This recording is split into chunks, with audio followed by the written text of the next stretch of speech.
It would be hard not to be terrified in a place like this. Game overs around every corner, man. That is, unless you had the right tools for the job. Now, I've seen this showdown take place all over the internet, on Reddit and in forums and chat rooms, but if a lightsaber wielder like Darth Vader really did face down against Xenomorphs, taking into account all of the science, I don't think this would go down like you may think.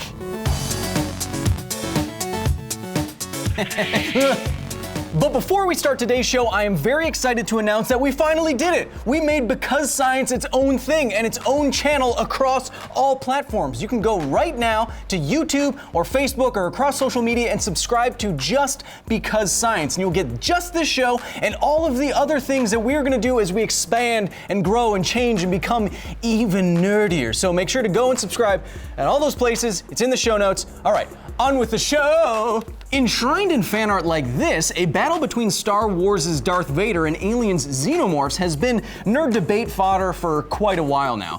I see the appeal. Both creations are unique and uniquely vulnerable. The creatures of the strange form in the Alien franchise are more or less mildly intelligent kill beasts with acid blood that can be evaded and planned around, while Darth Vader is an aging space wizard that needs a suit to stay alive.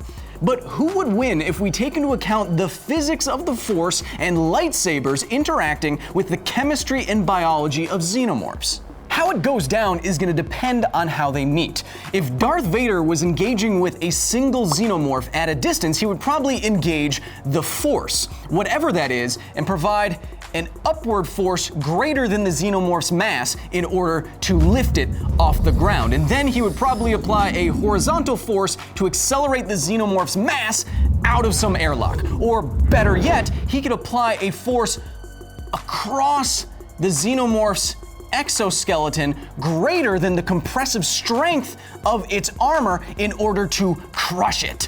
But that would be gross, and because they're gooey and acidy and it would get everywhere and do it. Okay?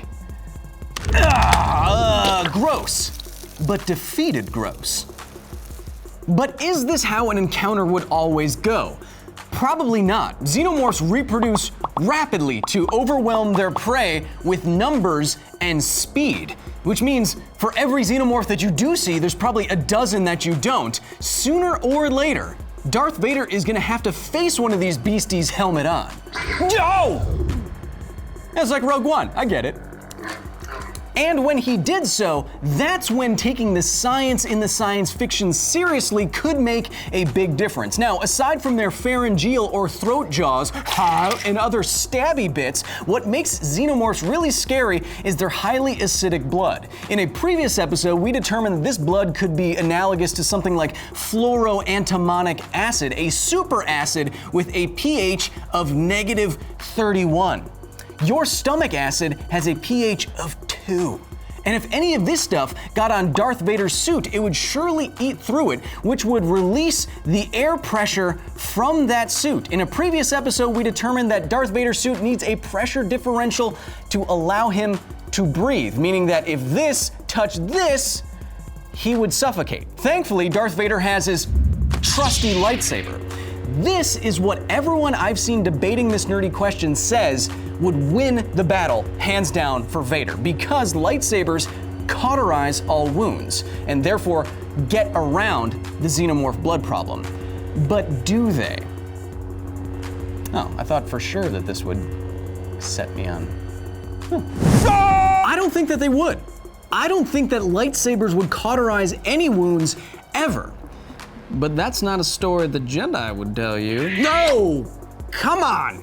Cauterization is a medical procedure that removes tissue or closes off a wound with the application of heat. Now, procedures can get technical, of course, but cauterization is really just making a mess of things. Wounds can be closed by applying heat to flesh and melting and charring that flesh, removing the moisture to create a kind of dead skin bandage.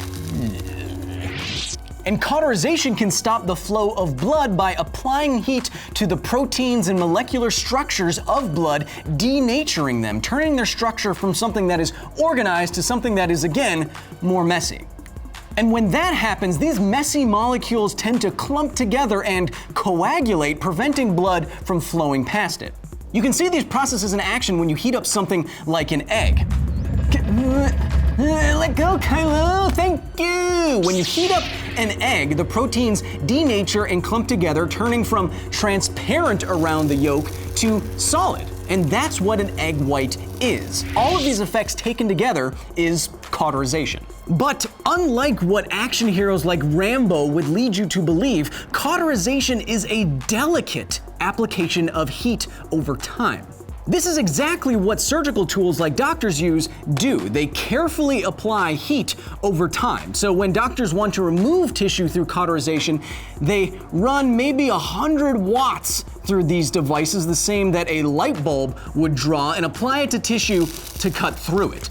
But when they want to coagulate and cauterize and stop bleeding, they only apply with these devices maybe 1/10 of that power to fully seal the wound. This is an elegant use of power. Just 10 watts of power applied carefully is enough to cauterize a wound. In a previous episode, we determined that a lightsaber puts out 35 million watts. This amount of power applied to flesh goes beyond cauterization. It goes beyond just cutting. It goes to someplace worse. Do I have to? Do it. All right. Because of the moisture content present in humanoid flesh, if you hit it with a lightsaber, it would be less of a cut and more of a steam explosion that blew apart targets. Not elegant. And if you hit a Xenomorph with one of these, it would be even worse. If you hit a Xenomorph with a lightsaber, like Darth Vader would have to do in a fight eventually, it might become the perfect acid dispersal device. Oh! Like pumpkin spice lattes and Ugg boots, your blood is a bit basic.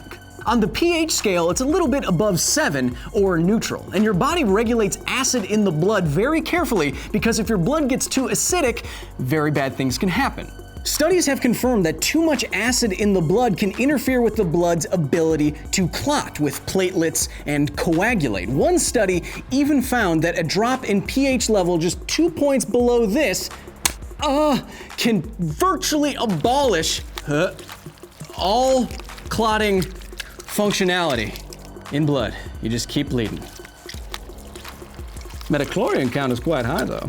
I know xenomorph biology is different from human biology, but for xenos birthed from humans, it is possible that having very acidic blood in them also means having blood that doesn't clot properly. So cut into a xenomorph and it may just keep bleeding.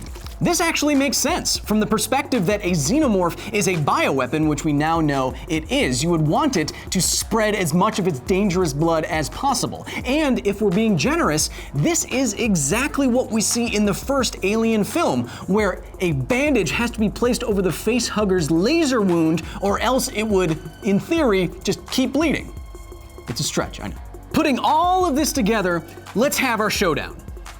Darth Vader would be able to hold off single xenomorphs for a while, but eventually he would be overwhelmed by their numbers and he'd have to switch to his lightsaber.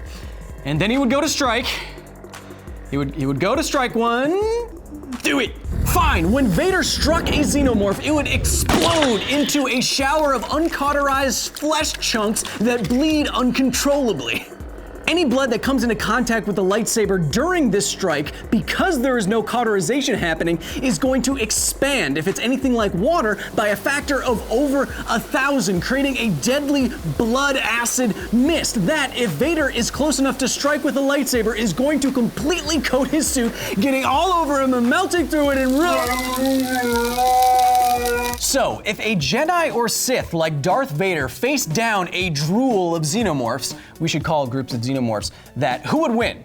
Well, that of course depends on the nerdy permutations you have for the fight, but what most people think would be a simple victory for Darth Vader and his lightsaber would probably be a lot more dangerous for him, even deadly, considering the physics and the biology and the chemistry of the interaction. A lightsaber is the worst weapon to engage a xenomorph with because I don't think it would cauterize wounds at all. It would cause blood acid mist explosions that would probably kill Vader. You know what is a better weapon? A flamethrower. It applies heat over time. Ripley got it right. Because, oh, yep, that.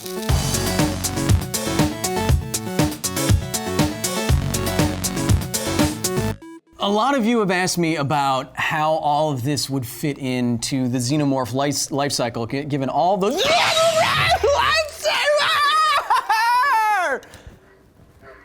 There, are you happy I did it? Jeez. Thank you so much for watching. Remember, Because Science is now its own channel. You can go to the Because Science YouTube page and subscribe and hit that notification bell, and you will get just Because Science and all of the other stuff that I plan on doing with it, which is a lot. So go there and get this and follow me here and Because Science across social media too. Thanks. Man, channel stuff is hard.